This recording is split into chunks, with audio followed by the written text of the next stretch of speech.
नमस्कार दोस्तों, मेरा नाम है वंशिका जारवाल।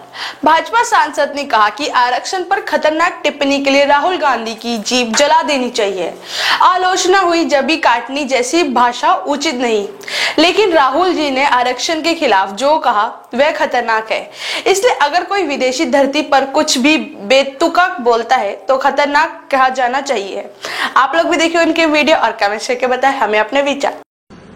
नाही, जीभ छाटण्याची भाषा तर योग्य नाहीच आहे, परंतु राहुल गांधी जे आरक्षणाच्या संदर्भात बोलले ते भयानक आहे आणि त्याच्यामुळं असं जर विपरीत कोणी बोलत असेल, परदेशात जाऊन वात्रटासारखं बोलत असेल तर जीभ छाटू नये, पण जिभेला चटके मात्र दिले पाहिजे। कारण काय, हे जिभेला चटके अशा लोकांना देणं आवश्यक आहे। ते राहुल गांधी असो की तो ज्ञानेश महाराव असो की तो श्याम मानव असो की या भारतामधल्या बहुजन समाजाला, या भारतामधल्या बहुसंख्यांना जे दुखावतात, त्यांच्या भावना दुखावतात, त्या लोकांना कमीत कमी जाणीव तरी करून दिली पाहिजे। आणि म्हणून जीभ छाटू नये, पण जिभेला चटके मात्र